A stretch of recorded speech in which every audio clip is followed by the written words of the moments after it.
The last exercise we're going to talk about for day 4 is what I call rotational punch. So again, this one also has you turning and rotating through using similar principles that we talked about with the standing chop. You want to make sure that the hip and shoulder do go together and that the hip and the abs are doing the work and the arm motion is going and moving as a result of what's happening down and through here. This one, a lot of people want to punch first and then turn the body after that.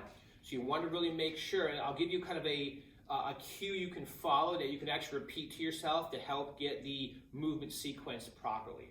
So this one, you're going to grab your band. Again, you're going to grab with your inside hand. Again, what you should do this time though is you're going to hold it against your chest with both hands. As you turn through, the other hand that's not on the band is going to move away, and this is going to be just kind of a one-arm exercise. But when you come back to this point, I encourage people to help stabilize and hold here because you don't want this drifting back each time, and you don't want to have to pull back to this position each time. So with the rotation punch, what you want to sequence and what you want to think about is a step, turn, punch. And I'll explain why this is all so important. But the first part is you want to step out. And you really want to exaggerate that step out. Because when I go into the next part, I step, I turn, and then I'm going to punch. But that turn, if I don't open up this front hip, then when I spin this way, all I do is jam up. I take the ball and jam it into the socket, and I can't rotate through nearly as well, and it can actually cause discomfort on that front hip. So you want to make sure you step out, turn, and then you punch. Now in this position, I'm nice and balanced. My feet are apart. I can hold here. I'm not losing my balance, and then I come back to this position here. This is where the other hand comes back in again. So I step, turn, punch.